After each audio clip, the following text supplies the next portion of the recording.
Hello, नमस्कार प्यारे बच्चों। मैं Vijay Bansal, math lecturer, Jakhal block, district Fatehabad से, हरियाणा एजुकेशन डिपार्टमेंट। आज हम अपनी मैथ की क्लास के अंदर कुछ सीखेंगे। प्यारे बच्चों, आज हम स्टार्ट करेंगे हमारी क्लास 10th का हमारा जो सेकंड चैप्टर है, उसके हम MCQ क्वेश्चंस के बारे में बात करेंगे। इसमें हम सबसे पहले कुछ मुख्य अवधारणाओं के बारे में बात करते हैं। जैसे सबसे पहले हम बात कर रहे हैं बहुपद के शून्यकों का ज्यामितीय अर्थ क्या है। किसी बहुपद px के शून्य के परिशुद्ध रूप से उन बिंदुओं के x निर्देशांक होते हैं जहां y बराबर में px का आलेख x अक्ष को प्रतिच्छेद करता है। मीन्स हमारे पास कोई y बराबर px हमारा ग्राफ है, हम इस प्रकार से ड्रॉ करते हैं। तो जहां वो x बिंदु पर काट रहा है, ठीक है, वो आपके बिंदु क्या हो जाएंगे, उसके लिए हमारे निर्देशांक, ठीक है।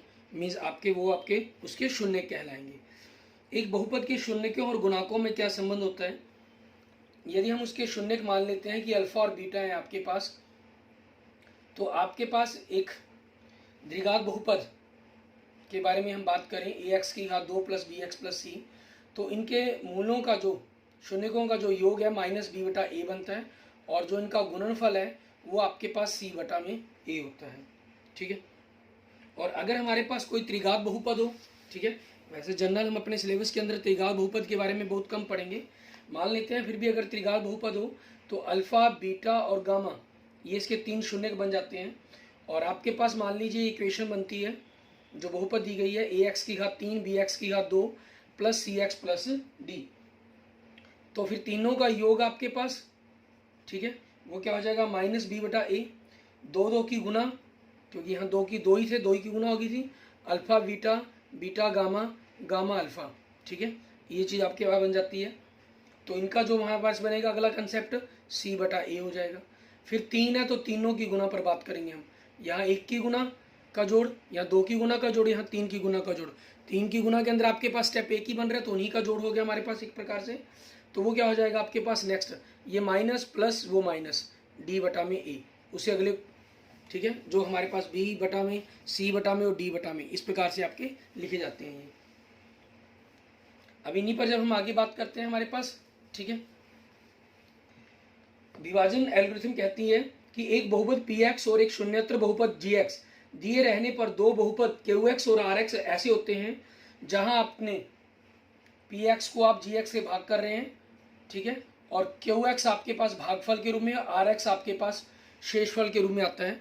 तो आपके पास ये इस प्रकार से उनके बीच में एक संबंध स्थापित होता है, ठीक है, जहां rx की जो घात है आपके पास, ठीक है, वो क्या होगी, 0 होगी, या आपके पास हम कहें जो भी gx की घात होगी जिसे हम भाग कर रहे हैं उससे हमेशा छोटी होगी, ठीक है, उसकी घात से। अब इसके अंदर कुछ बहुविकल्पीय प्रश्नों के बारे में हम बात करते हैं। जैसे हम एग्जाम्पल नंबर पहला लें, दिए गए विकल्पों में से सही उत्तर चुनिए कहा। यदि द्विघात बहुपद आपको दे रहा है जो x की घात 2 प्लस 3x प्लस k का एक शून्यक है, तो k का मान क्या होगा, ठीक है। यहाँ आप देखें, आपको एक बहुपद दी गई है x की घात 2 प्लस 3x प्लस k, ठीक है, इसका एक शून्यक दिया गया आपको 2, तो आपसे k का मान पूछ रहा है। शून्यक दिया गया मीन्स आपके पास k, x के अंदर k रखने पर आपका जो आंसर है वो 0 बनना चाहिए।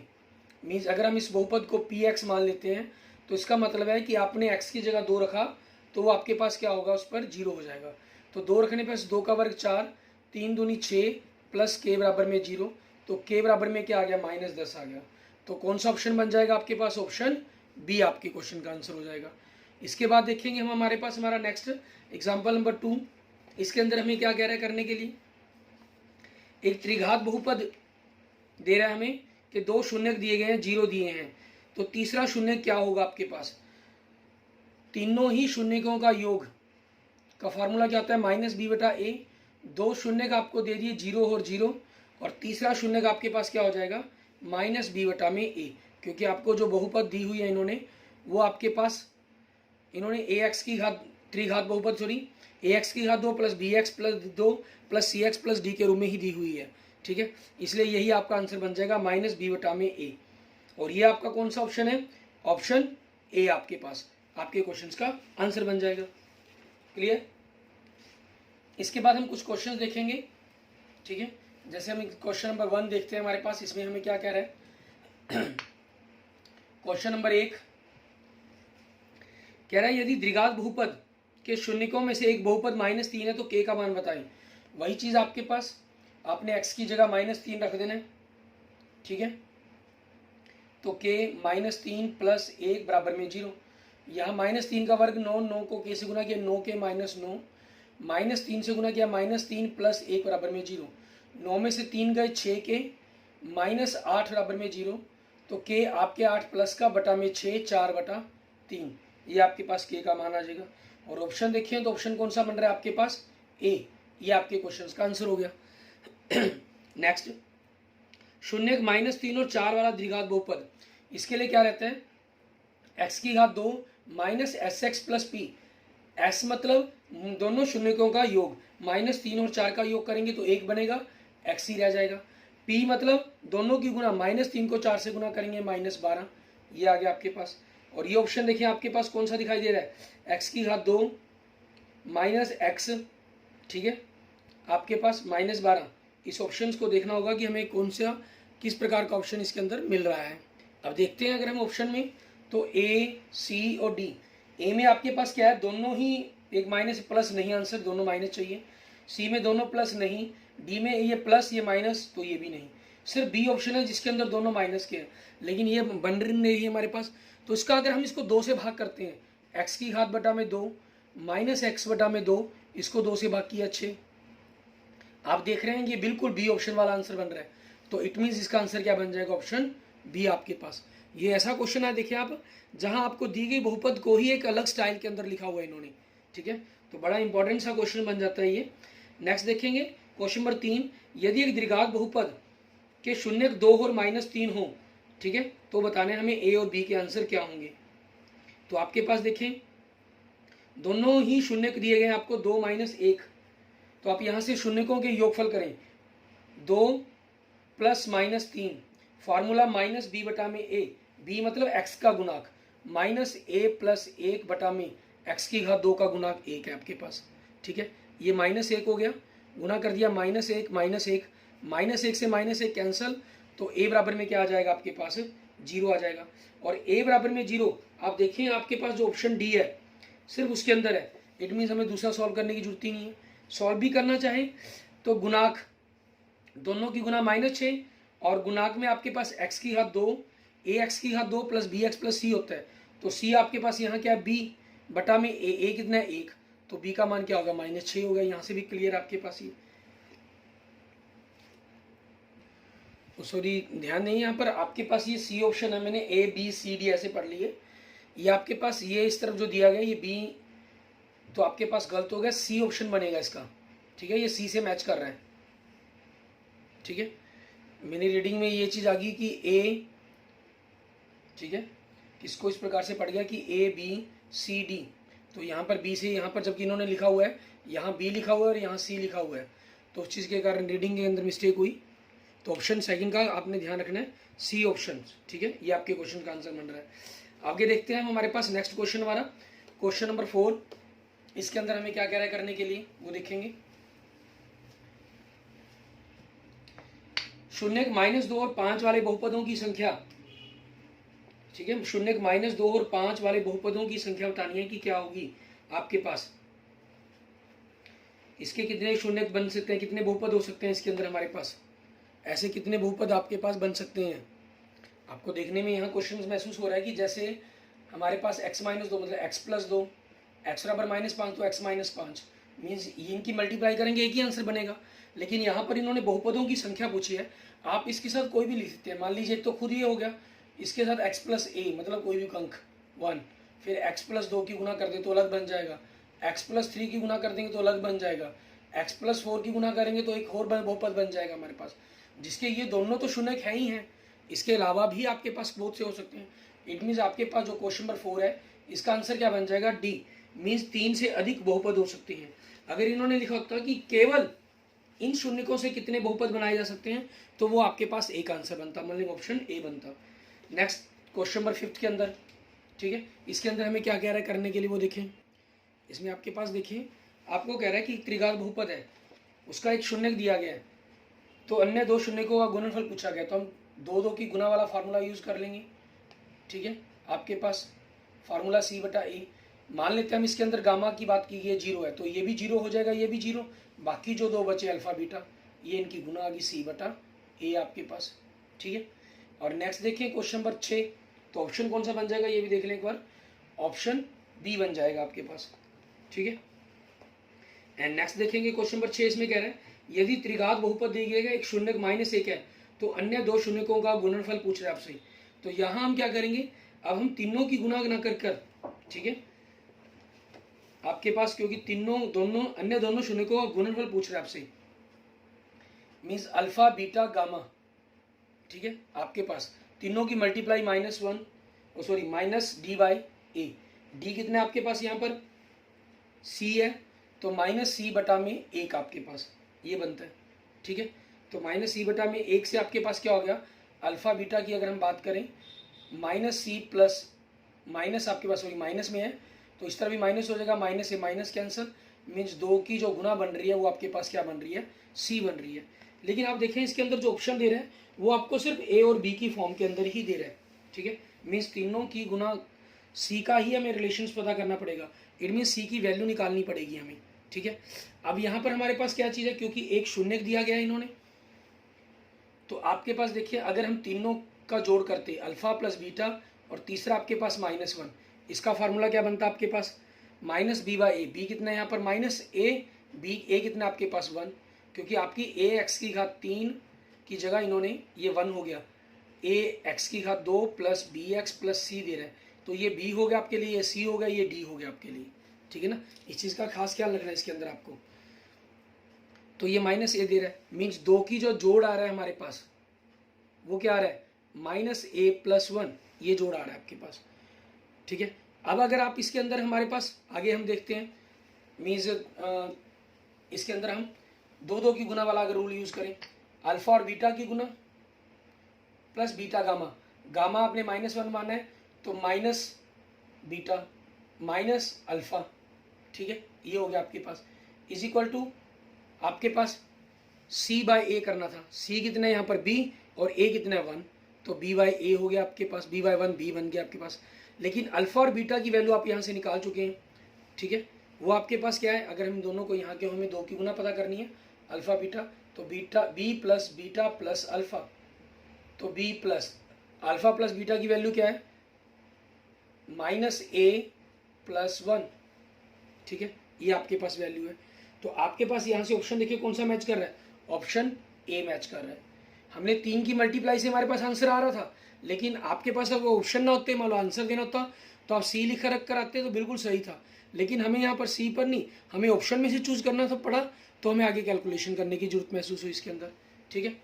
आगे देखेंगे हमारे पास नेक्स्ट क्वेश्चन नंबर 7, इसके अंदर हमें क्या कह रहा है करने के लिए, क्वेश्चन नंबर 7 ये कह रहा है द्विघात बहुपद है x की घात 2 प्लस 99x प्लस 127 के शून्यक हैं, क्या होंगे दोनों इसके शून्यक, इसके दोनों के दोनों शून्य क्या होंगे, ऋणात्मक होंगे, दोनों के दोनों शून्यक, ठीक है।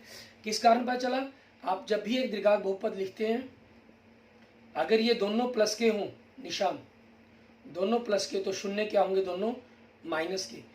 अगर एक माइनस का हो एक प्लस का हो, ठीक है, तो आपके पास क्या चीज़ है, जो शून्य बनेंगे वो डिपेंड करता है आपके पास कौन सी बड़ी रकम छोटी रकम, क्या तो एक अलग मैटर है हमारे पास, ठीक है। लेकिन आपके पास ये जोड़ पर ही, क्योंकि ये वाला C का निशान प्लस का आ गया, C का निशान हमारे पास प्लस का हुआ, मीन्स जोड़ने पर ये दोनों चाहिए, तो आपके जब दोनों शून्य बनेंगे वो माइनस गुणनखंड दोनों माइनस बन जाने, मीन्स शून्य आपके प्लस के आएंगे।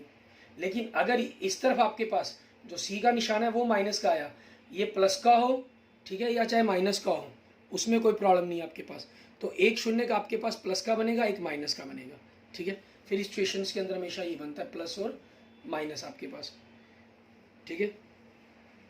इसलिए आपके पास इस क्वेश्चन का आंसर क्या बन गया, ऑप्शन बी, कि दोनों प्लस के दोनों माइनस के ऋणात्मक शून्य बनेंगे आपके पास।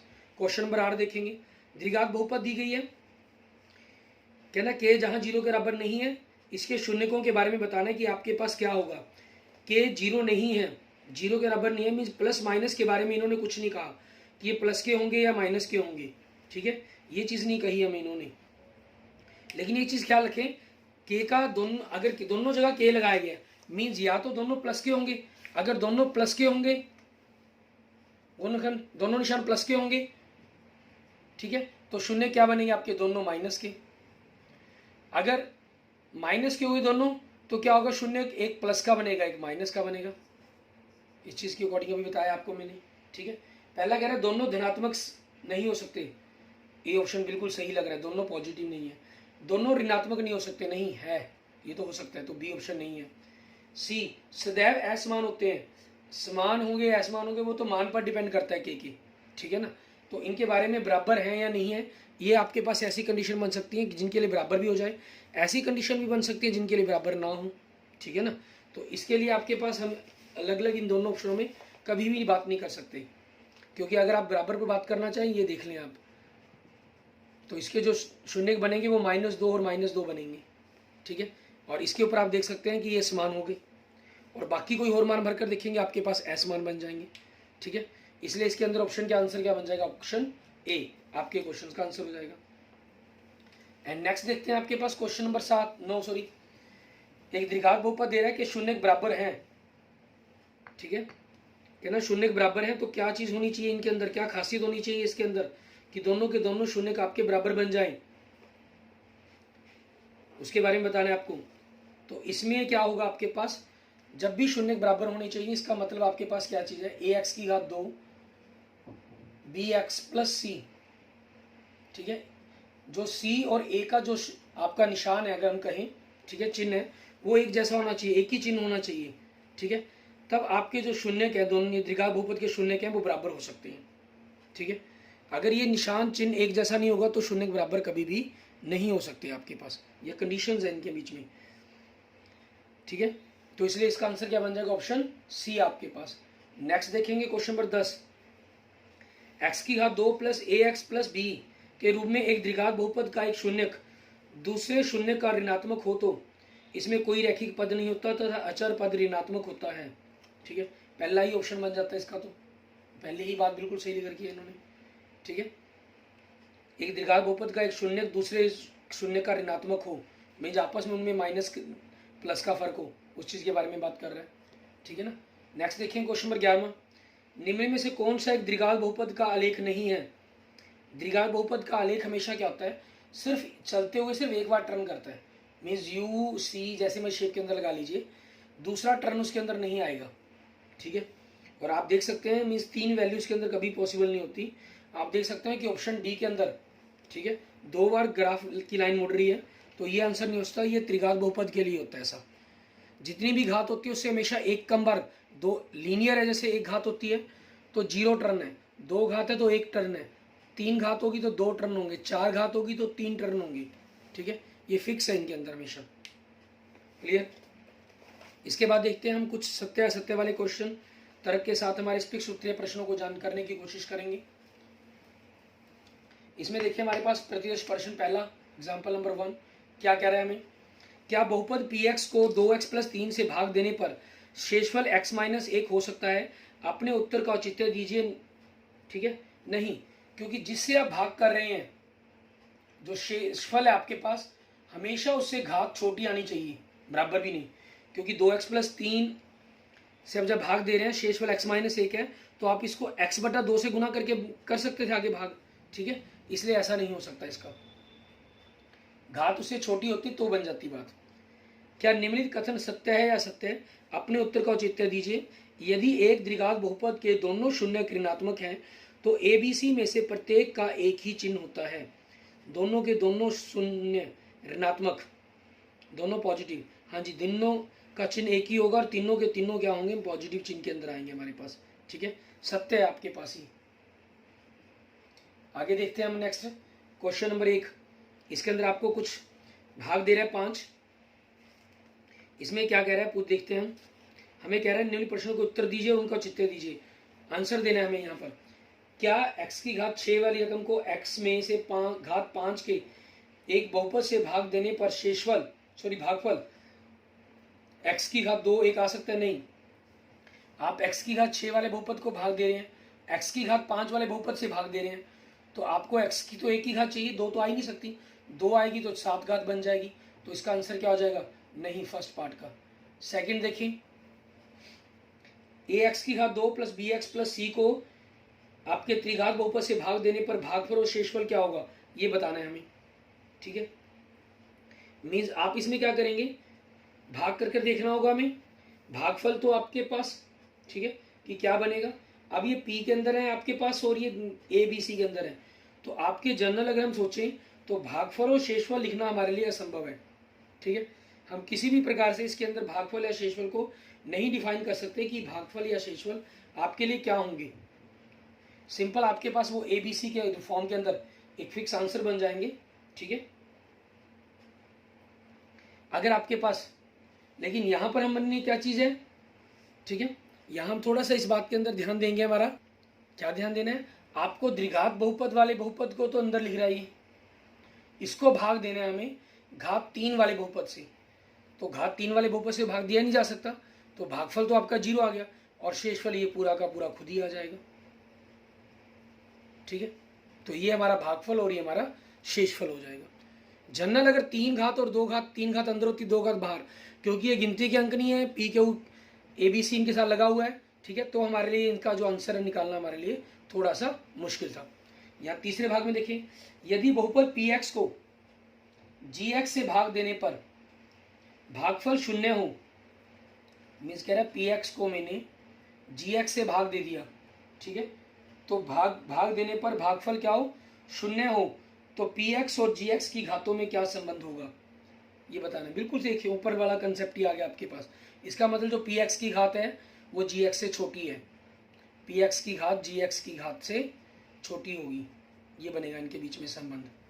ठीक है, नेक्स्ट, यदि एक शून्येतर बहुपद पी एक्स को जी एक्स से भाग देने पर शेषफल 0 हो तो क्या संबंध हो सकता है। मीन्स अगर शेषफल आपका 0 बने, इसका मतलब जो घात है, ठीक है, वो आपकी बराबर होगी जी एक्स की, पी एक्स के। जो जी एक्स की घात है पी एक्स के, या तो छोटी होगी या बराबर होगी। छोटी होगी तब भी आपका शेषफल 0 आ सकता है, या बराबर हो, लेकिन बड़ी नहीं हो सकती। ठीक है ना। नेक्स्ट आपके पास फिफ्थ, क्या किसी विषम पूर्णांक के बड़ा है x के लिए द्विघात बहुपद के x की घात 2 प्लस के एक्स प्लस के बराबर शून्य हो सकते हैं। ठीक है, क्या दोनों के शून्य बराबर हो सकते हैं, नहीं, क्योंकि यहां पर इन्होंने एक बात ध्यान दें, हमें स्पेशल मेंशन कर दिया कि के आपके पास 1 से बड़ा हो।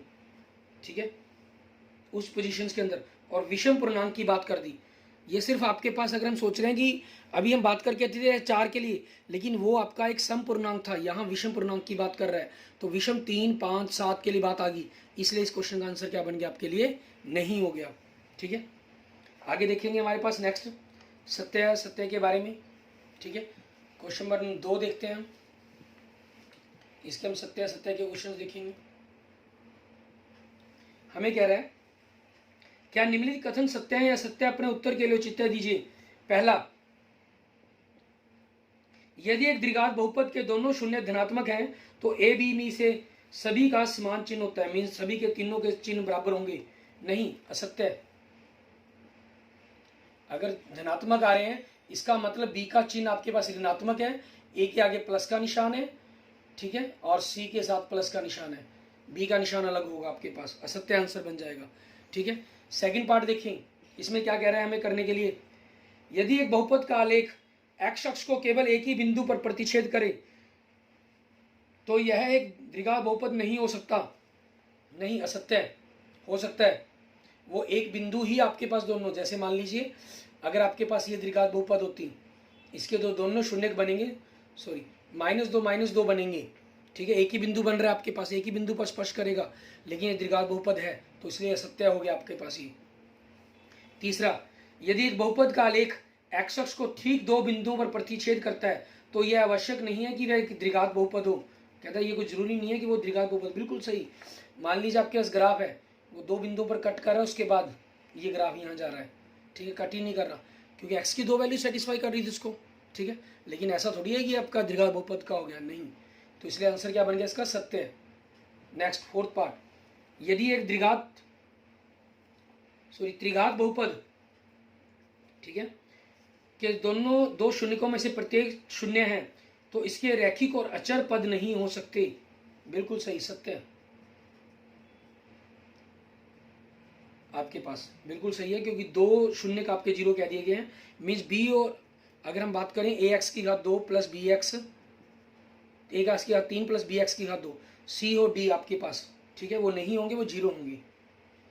यदि त्रिघात बहुपद के सभी शून्य ऋणात्मक हैं तो इस बहुपद के सभी गुणांक अचर एक ही पद एक ही चिन्ह के होते हैं। बिल्कुल सही, तीनों सभी के प्लस होंगे आपके पास ऋणात्मक होने के लिए, सत्य है, सभी के सभी प्लस के निशान होंगे। नेक्स्ट 6th पार्ट, यदि एक त्रिघात बहुपद के तीनों शून्य धनात्मक है, तीनों के तीनों शून्य धनात्मक है, तो ए और बी सी में से कम एक अवश्य ही ऋणात्मक होगा, ऋणात्मक संख्या होगी, ठीक है। नहीं, असत्य, ऐसा कोई जरूरी नहीं है, ठीक है। आपके पास 2 पर भी बात बन सकती है, ठीक है, 3 पर भी बन सकती है, ये चीजें संभव है आगे हमारे पास। के का केवल वह मान जिसके लिए त्रिघात बहुपद के शून्य बराबर हैं, शून्य के 1/2 होगा, नहीं, असत्य है, ऐसा कोई जरूरी नहीं है कि दोनों शून्य किसी के बराबर 1/2 पर ही बनेंगे। अगर के बराबर 1/2 पर बात करेंगे तो के आपके पास समीकरण क्या बन जाएगी, एक्स की घात 2, 2 से गुना कर दिए 2x, ठीक है, प्लस 1, ये चीज़ बन जाएगी आपके पास, ठीक है। और इस चीज़ के लिए आपके जो दोनों के दोनों त्रिघात बहुपद बनेंगे, ठीक है, वो हमारे पास क्या हो जाएंगे, 1/2 बराबर तो हो गए, ठीक है, लेकिन वो केवल सिर्फ वही आंसर, ऐसा पॉसिबल नहीं है, हम बात यहाँ भी कर चुके हैं, देखें, ठीक है। आपके पास 1/4 पर भी बात बन सकती है, या 8/4 पर भी बात बन सकती है, ये ऐसे और भी बहुत से बन सकते हैं हमारे पास। ये 2x था हमारे पास, ठीक है, उसी फॉर्म के अंदर आपको और बनाए जा सकते हैं, 4/9 लिख सकते हैं, अब इसके अंदर कंसेप्ट के अंदर आ सकता है हमारे पास, ठीक है। और काफ़ी वैल्यूज, कई वैल्यूज बनती हैं, सिर्फ केवल यहाँ जो केवल शब्द आ गया उस चीज़ के कारण रॉन्ग हो गया, ये सत्य हो गया। अगर केवल शब्द ना होता ये तो आपका ये सत्य हो जाता कंसेप्ट हमारा, ठीक है, क्योंकि और बहुत से फैक्टर्स हैं जहाँ पर आप देखते हैं कि गुणनखंड बराबर बनते हैं आपके पास, लेकिन वो समीकरण की इक्वेशन को संतुष्ट करें उस हिसाब से आपके पास, ठीक है, ये चीज़ ध्यान रखनी है हमें। क्लियर, आगे देखेंगे हमारे पास, ठीक है, okay. Thank you friends, thank you students. अगर आपको मेरी वीडियो अच्छी लगी तो उसको लाइक करें, अपने दोस्तों मित्रों के साथ उसको जरूर शेयर करें। अन्य किसी भी प्रकार की प्रॉब्लम के लिए आप मुझे मैसेज कर सकते हैं, कमेंट कर सकते हैं। और अगर आपने अभी तक मेरा यूट्यूब चैनल विजय जाखल बंसल मैथ को नहीं सब्सक्राइब किया तो please subscribe my YouTube channel Vijay Jakhal Bansal math. Okay, thank you friends, thank you students.